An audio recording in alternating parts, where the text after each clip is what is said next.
Good to go. Great. Thank you again, everyone, for joining the Merrimack Valley Chamber's Women in Business Series. It's great to see everybody here today. I want to thank Susan Leger-Ferraro, a long-time member, long-term supporter of the Merrimack Valley Chamber, for taking the time out of her schedule to meet with us today virtually. Thank you very much, Susan. As I mentioned, the Merrimack Valley Chamber of Commerce has a number of webinars each and every week designed for you, the members of the Merrimack Valley Chamber, delivering relevant and timely, informative programs like this one today. We also are having one in-person event each month. It's socially distanced. All COVID-19 guidelines taking place. Those are our networking, our luncheon series with the chamber. Our next one is at Shadi's next Thursday. There's only one spot left. So if you're interested in those or any other upcoming programs, make sure to check those out on merrimackvalleychamber.com. And if the Merrimack Valley Chamber can ever do anything for you and your business, don't hesitate to reach out to us. Call, email us any time of the day. We're there to help. But with that being said, I want to thank our sponsor for today. Our sponsors help us present these programs, especially now virtually. I want to thank Karen Benedetti and everyone at the Savings Bank for their sponsorship of today's program. I'm going to now turn it over to Karen, who's going to say a few words about the Savings Bank and then introduce our featured speaker today. So thank you very much, Karen. Thank you. Thank you. My name is Karen Benedetti, as mentioned. I'm the Vice President of Marketing at the Savings Bank. Today, I'm honored to introduce today's guest speaker, Susan Leger-Ferraro. Can you correct me? Am I saying that properly? So I say it Leger-Ferraro. A lot of people that have French-Italian backgrounds will say Leger-Ferraro, which is the right way to say it. Okay, I was going to say Ledger, but I felt that was correct. So excuse me if I waver. Susan's life work has been focused on social justice, inclusion, and equity for 40 plus years. As an international speaker, she has shared her insights on how to create and manifest a meaningful life alongside the likes of Deepak Chopra, Brene Brown, Shefali Tasbury, Rajenka Sisodia, and Stephen Covey. And I hope I got those close to right. This is a very key group that you're part of. So congratulations. Human sustainability and operationalizing consciousness is the brainchild of Susan, who's the founder and chief transformation officer of G3, a leadership development and innovative capital consulting and training company serving clients across the United States and internationally.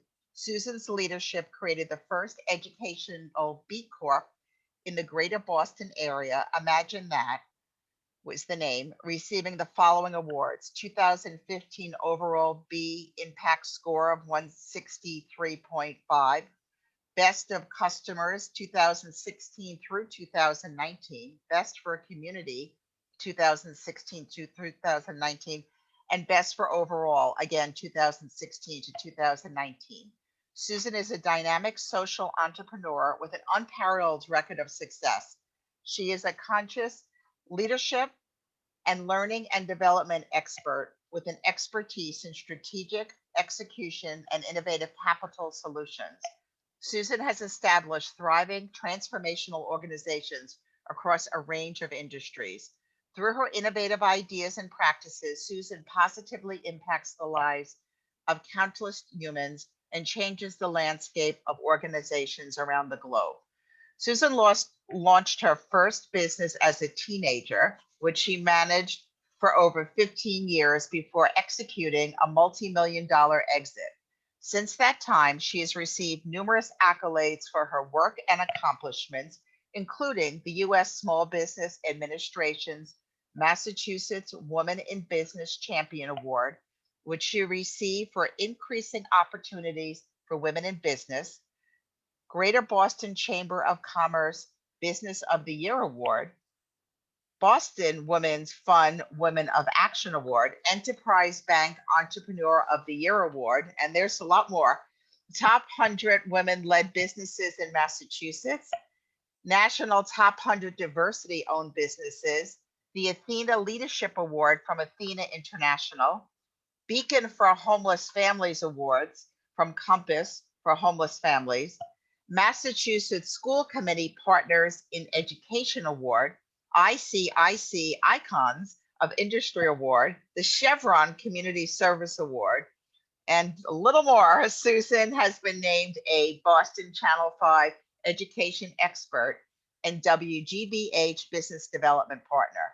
Susan has been published in the Harvard Family Research Project and featured in such publications as Fortune Inc., Exchange, the New York Times, Boston Business Journal, the Boston Globe, Child Care Business, Entrepreneur, Franklin Covey, 4 Roles of Leadership, and PBS's www.ed.gov, Early Childhood, Great Start, Good Start, Grow Smart, and Boston's Fox 25, Channel 5, and NECN news programs. There will not be a quiz, but this is an amazing portfolio of recognition, well deserved, certainly. Susan is the founder and CEO of Imajine That, which I Googled before this. And that was an amazing program, which maybe is or isn't up and running now, but quite an amazing program. G3, Inspirational Ones, Peace, Love, and Happiness Real Estate, founder and past CEO of Little Sprouts, Inc. So that is all about Susan, but I wanted to say that the Savings Bank is the sponsor for the Women in Business program series, and we partner with the Merrimack Valley Chamber throughout the year.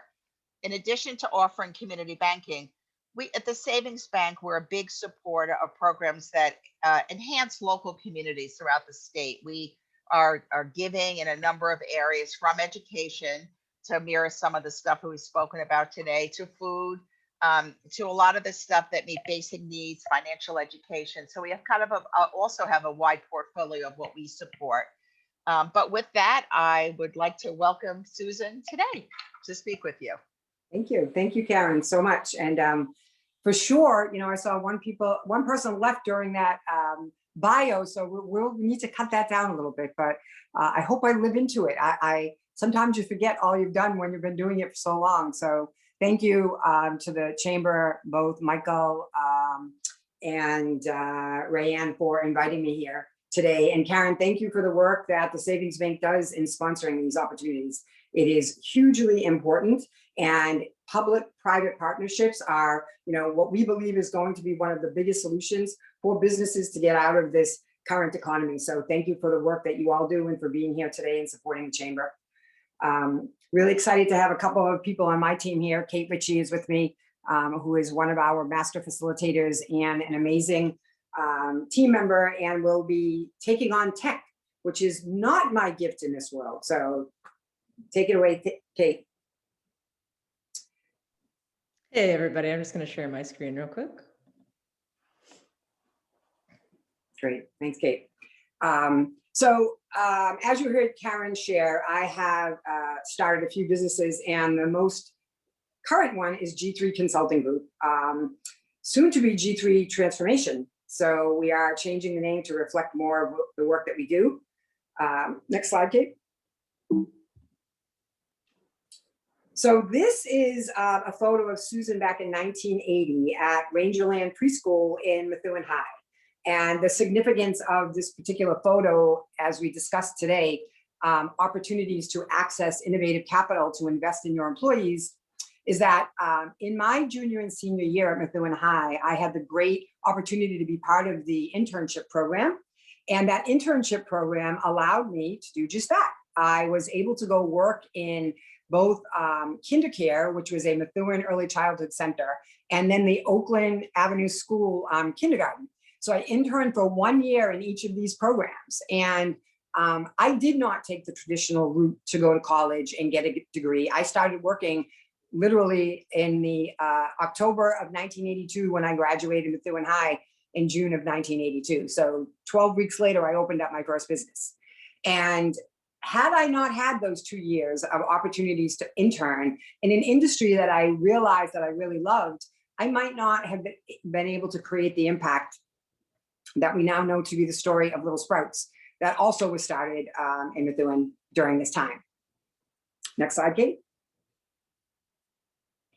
Our mission is to create thriving organizations, and we do this by helping people understand the importance of learning and development inside of their organization, and then how to access innovative capital that is available at a state and federal level that most people don't even know is available to them.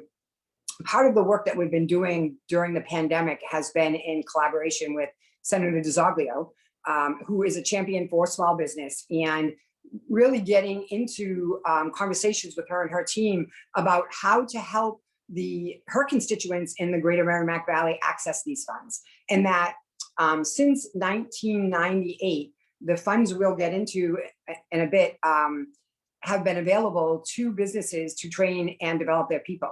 G3 has been successful in accessing over $50 million of those funds in multiple states.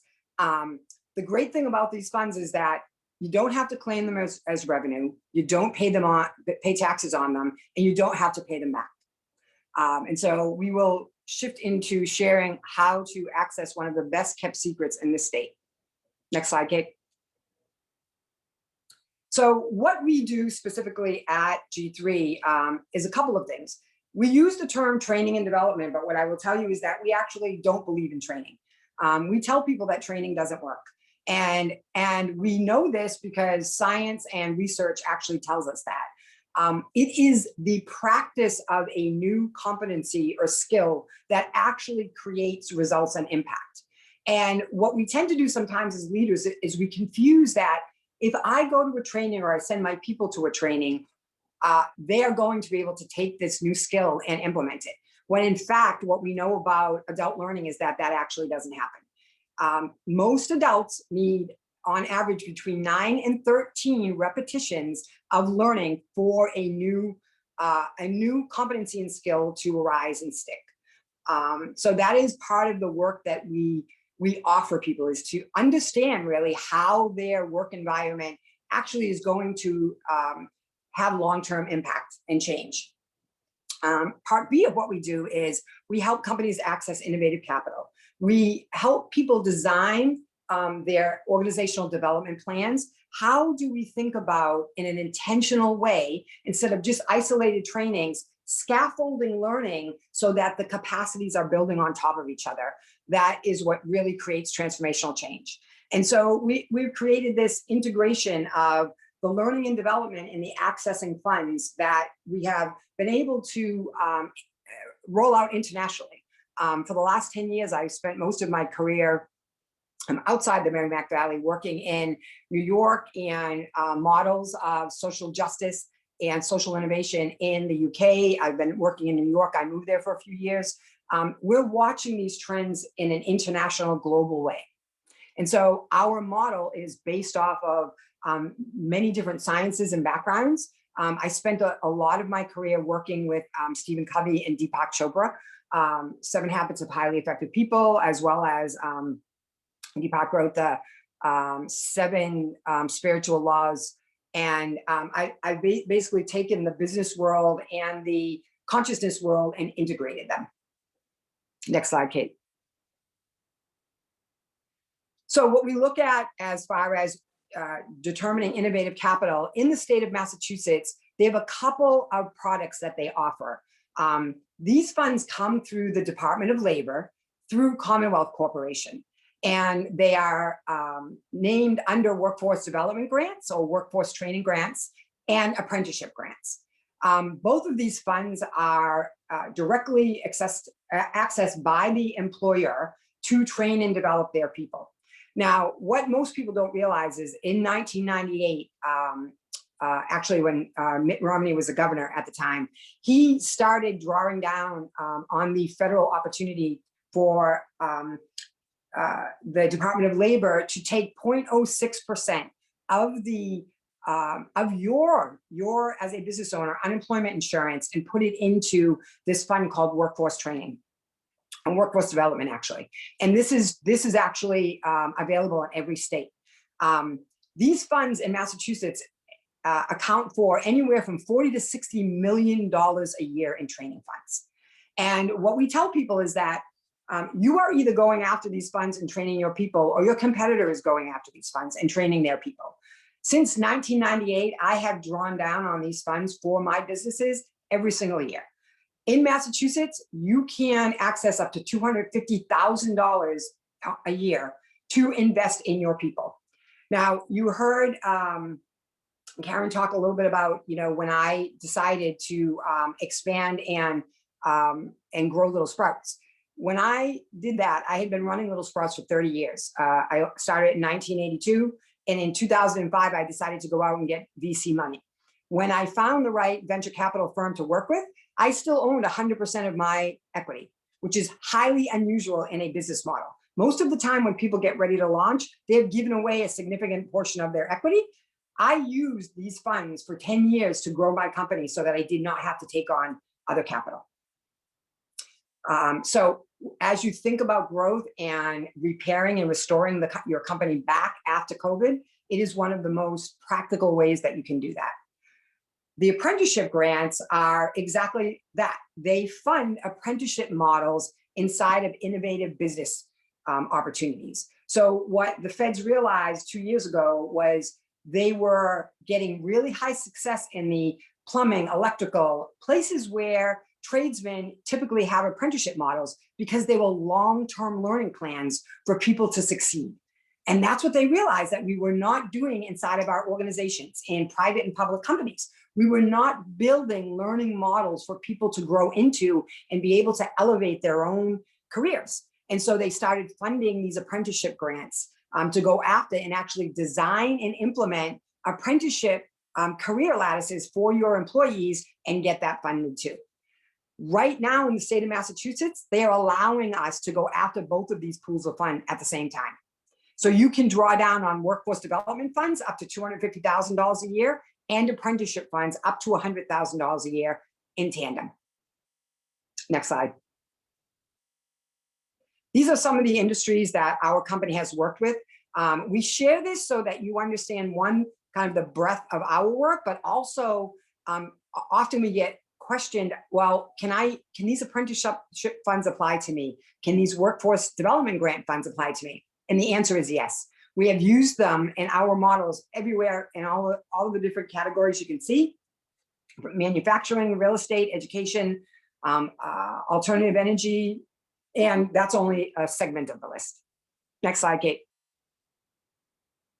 So the results that we have created from our clients have been astounding. We have increased expansion for our companies by 27%. We have increased their profits year over year up to 66%. Their profitability, their revenue is up 55%. Increase in new jobs, 17%. Wages and a 10% decrease in turnover overall across the board. Next slide, Kate. Some of the questions we get are, what kind of trainings will these funds reimburse for? So this is just an overall segment of different trainings that typically the Massachusetts Workforce Fund will pay for. They are usually conservative about funding new models and new business tactics. For instance, years ago, they would not pay for one-on-one coaching. Now they pay for that. They would not pay for mentoring. They now pay for that. Same thing with on-the-job training. That was not reimbursable. It now is.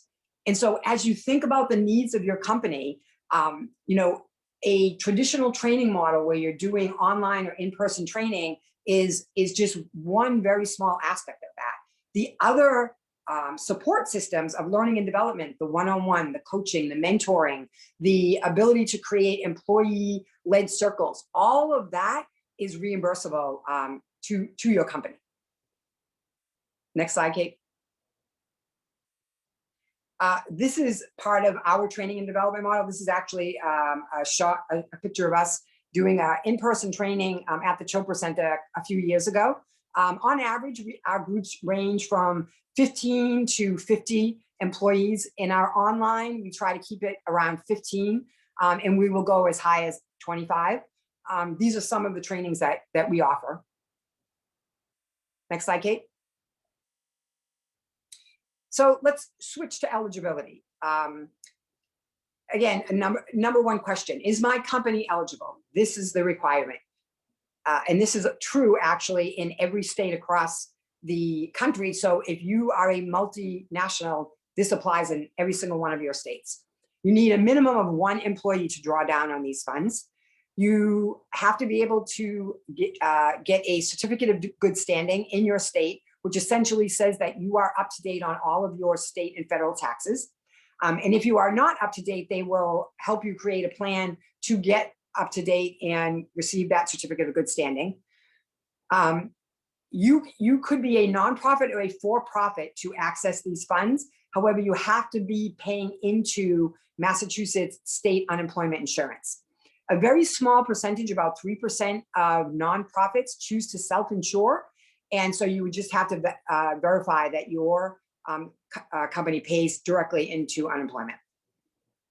Next slide, Kate.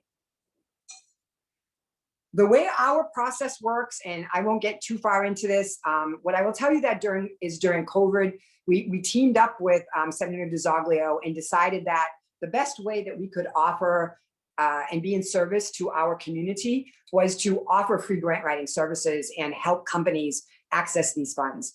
This is the process that we go through. We typically charge anywhere between $7,500 and $10,000 to write grants.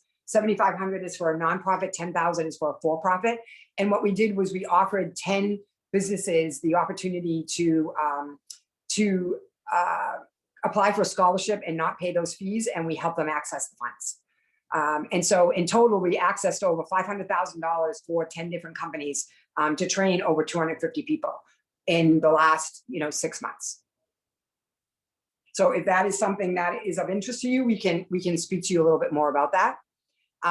These are the main topics of our series. We use Clifton Strengths as our foundational training. So we build our entire model around leading through strengths. Priority versus preference, authentic communication. These are some of the skills that we have measured that increase people's capacity to move into leadership positions. And so we comprehensively train the whole system so that whether you are a first day employee on an entry-level job or you are the CEO, you are constantly in development stage at different iterations and are able to keep progressing in your own professional life. Next slide, Kate. And one other thing about the training is that we always do a train the trainer model. Part of our philosophy is that we do not want to become grant writers, and we do not want to become a traditional consultant firm that you're dependent on us to perform activities. We actually want to support you in developing that capacity and competency inside of your organization. So we teach you how to write your grants. We teach you how to facilitate the content that we have designed, and that is part of our entire model. These are some of the curated expert partners that we work with. Krista Petty, Jenny Johnson, Jack Daly, and Sarah Harvey. They have their own level of expertise, and we share this because what our heart's desire is around conscious leadership and the competencies that it takes to develop that. We know that we don't know everything, and so we have partnered with some great experts in sales, in mindfulness, in strengths, in coaching and facilitation, so that we bring them to you as part of the process in designing your best organizational development plan. Next slide.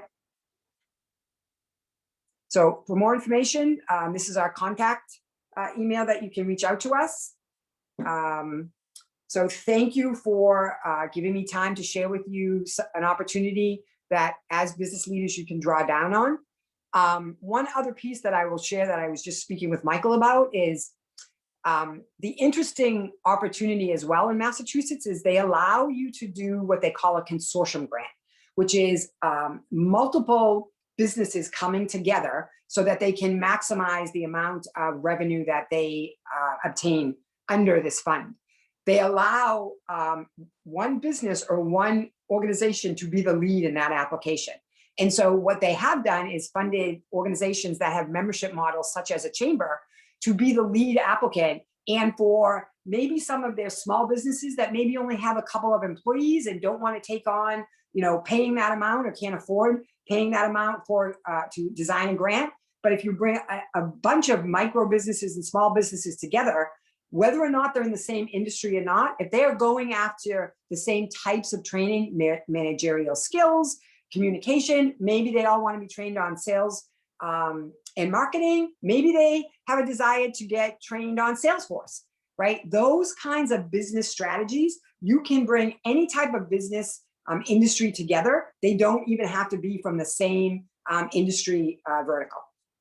So there's very creative opportunities to come together. Even if you only have one employee, if you are your only employee, you are still eligible to be at the table to draw down on these funds. So let me stop there and thank you again for everybody's attention and open it up to any questions, comments. I'll start off, Susan. I'll just say first off, thank you for that great presentation. I also want to ask you, I know there's some nonprofits on the call today and retailers. What advice would you have for them going through this pandemic right now as well? We actually have been working with The Body Shop, who is a big retail agency for the last couple of years. And I have not had a lot of experience in retail, so it's been very interesting to watch. So there's some very different aspects of retail, and there are some very similar aspects, as all businesses, are businesses. What I would tell people right now that we are seeing is a very big trend in re-entering the workforce, Michael. And people are dealing with what scientists are describing as post-traumatic stress syndrome from the last year. So employees are coming back, and although they may not have been to war or had something directly impact them, maybe, indirectly, I mean someone close to them that they lost due to COVID or that kind of trauma, they're coming back, and the social trauma that we have all been dealing with of isolation and not having the types of resources and access that we really have is really inhibiting people's performance outcomes. So coming back into the workspace, giving people support to help them process through what the impacts in their lives have been during the last year is really important to have that conversation. So what we know about the determinants of public health and the determinants of mental health, really important right now, because those are crossing as well, right? Public health and our mental health is now one and the same thing. And as we enter the workforce back again, do not minimize the amount of people that we're seeing are coming back and then exiting out of the workforce again. They're taking FMLA off because they are dealing with trauma and stresses that they've never dealt with before. So as leaders, creating the space where that conversation gets to live out loud without people feeling like, well, I don't want to talk about what a tough time I've had because no one else is talking about it. We encourage people to lean into that and give people a place to put that transition. Thank you. Sure. Great question, Michael. Anybody else have questions about how you could access these funds? What kind of training and development you should be doing as people come back from the pandemic? And or what are you doing that you think may be valuable to people on the line to share? This is Karen. That's an interesting question. I'm on the marketing side, not the HR side at the bank, but I don't know if there's discussions, and maybe other places are having them, about we have many people on an AB schedule. I happen to be fully remote, but many are, and some are in every day. It's a variety. And even the AB people that become full, it's interesting when you really hit on COVID about what planning people are talking about the vaccination and, does that matter to come back? But the resubmersion in a full environment. And then that brings up another question. Will companies have a full environment? You read early on places like Salesforce in California San Francisco had a big tower and everyone had to take the elevator. So they weren't rushing back. But are you finding companies are starting to speak to you about bringing people back together? Because some spaces still people will be gun shy, I think, about bringing people back. Yes, absolutely, Karen. They are talking about how they are going to organize, and literally they're calling it reentry. Just like they're using language from veterans returning back from war, and so they are thinking about how they're designing that. And also, leaders are in a good way, when they're really leaning into what they learned last year, is they are giving their employees choice so that they can feel comfortable. Do they want to come back? Do they not want to come back? And they're finding that that helps.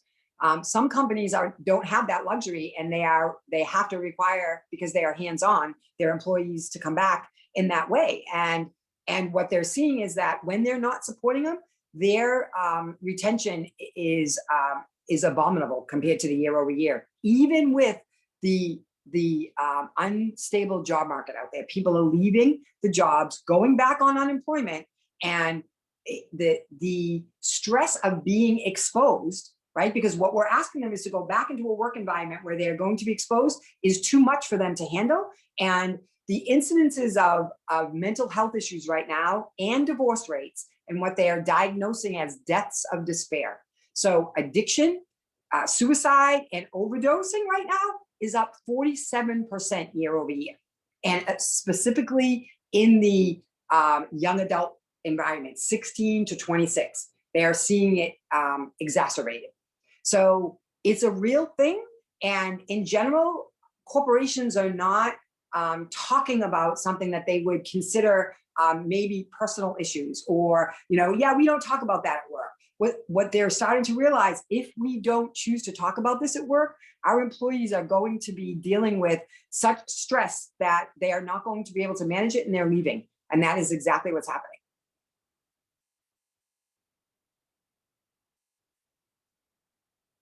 How about everybody else? What is happening in your work world that you may have questions of, or may have solutions that are working for you and your teams?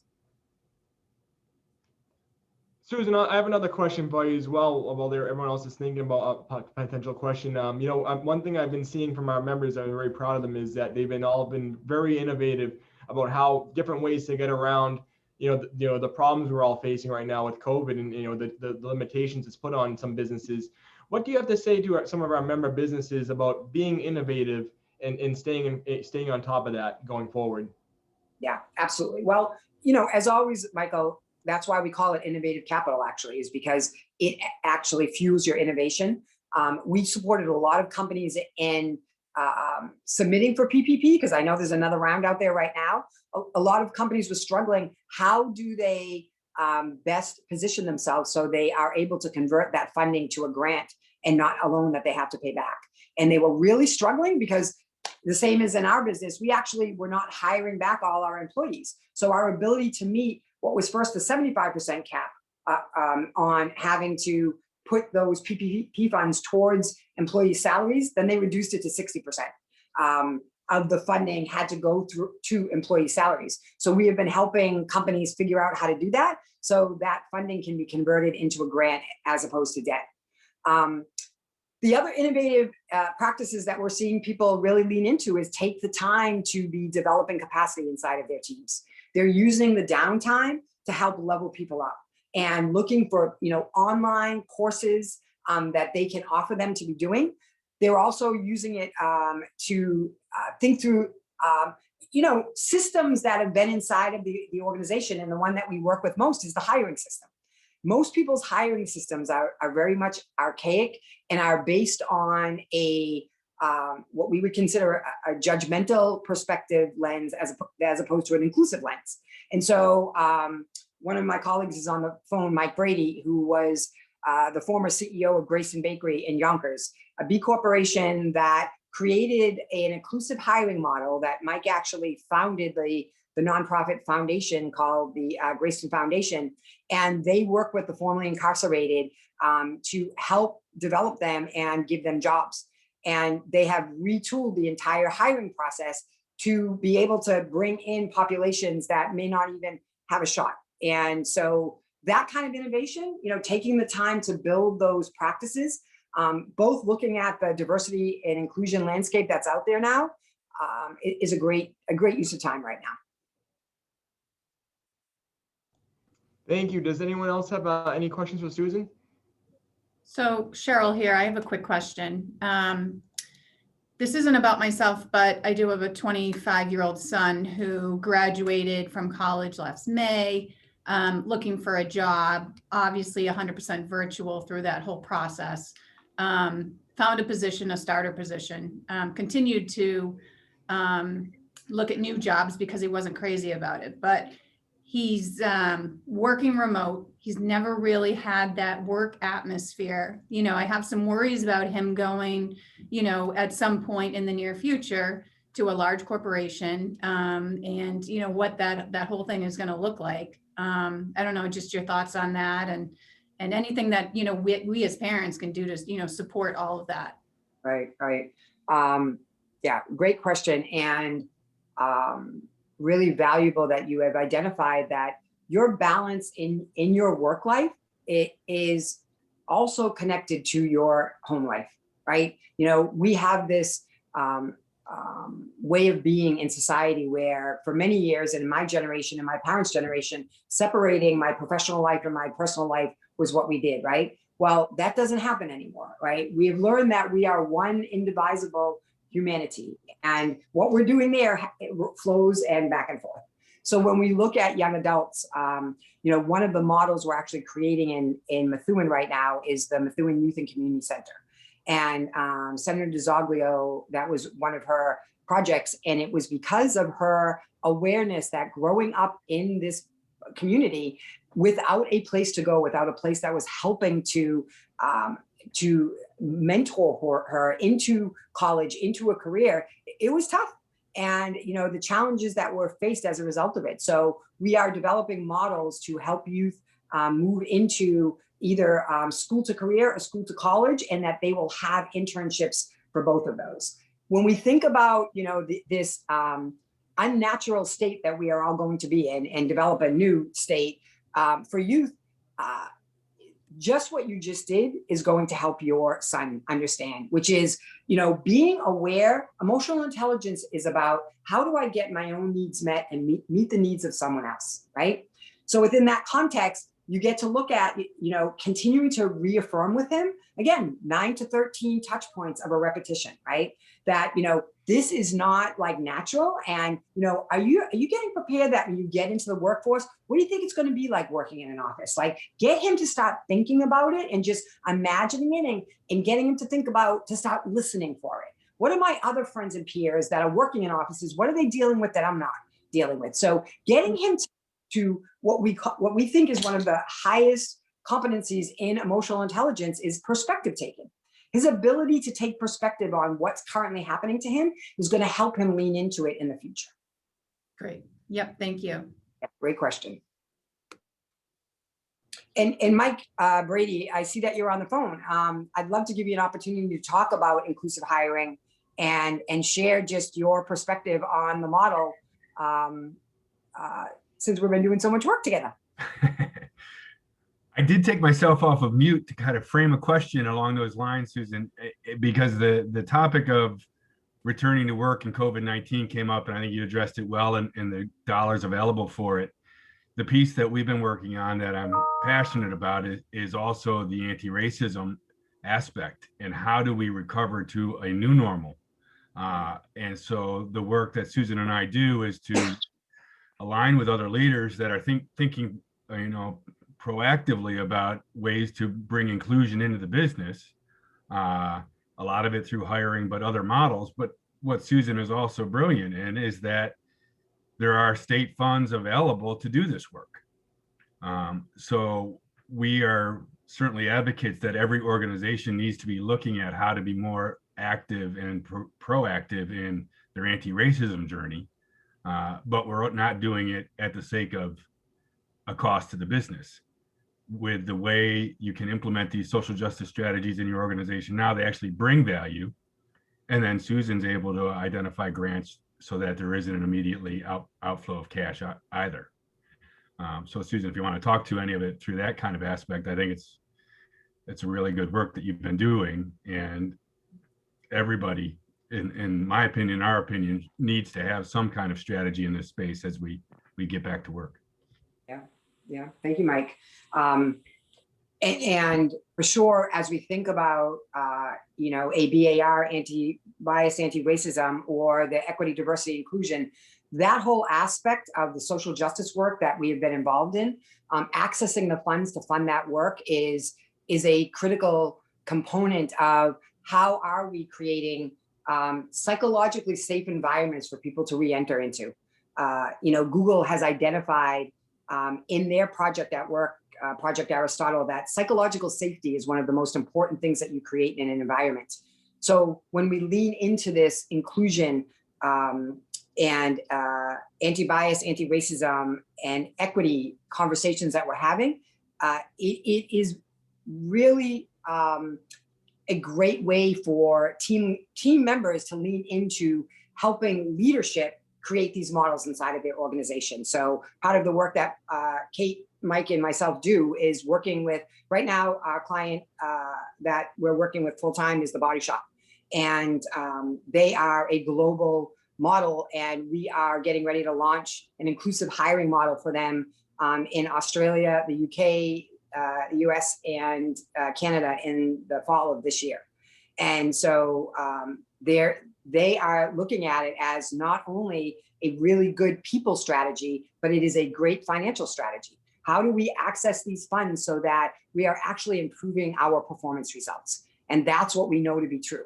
That when people feel included and they are part of a system, they are more creative, more innovative, their engagement scores go up, their retention rates go up, all of that is progressive. So thank you, Mike, for bringing that up. Thank you. Does anyone have any other questions? Hey, Mike, it's Matt. How you doing? Hey, Matt, thanks for joining us today. Thank you for having me. Hey, Susan, I have a question. Is there a spot where we can go, a website or something that would show the different trainings that these grants can be utilized for? Yes, there is, Matt. If you, first of all, look at those sneakers. Somebody has to say something about that. That is phenomenal. My son would love that. That's great. That's how you create your own like well-balanced healing, right? That's behind you and it makes you feel so good, right? Yes. So yes, if you Google workforce training grants in Massachusetts, it will bring you to the Commonwealth Corporation website. And on there, you can go on and look at the application, Matt, and see what kind of trainings. Now they give very generalized, management trainings, leadership trainings, technical trainings. It is the subcategories under those is where, you decide where you can fit those in. But yes, they are on there. All right, great. Thank you. Yeah, absolutely. Good to see you, by the way. Thanks for being on. You also. Mm-hmm. So Michael, thank you for hosting this today and for always looking out for your chamber people. Kudos to your dad and yourself and your team. The chamber, as you said, has been a institution in this community, many communities for many years. And so thank you for your service and your work as well. And we hope that you step up to be a lead on an application for your chamber members. I think that it would be a great way to model how to access these funds for them. Yes, no, we appreciate you taking the time out of your schedule to speak with our members about this, and we'll make sure to send out the link as well on the thank you email. I think Joe's here to say a few words also. I apologize. I was at another meeting, but I want to say thank you to our guest speaker. She's absolutely fantastic in terms of working. She's been so helpful to us over the years.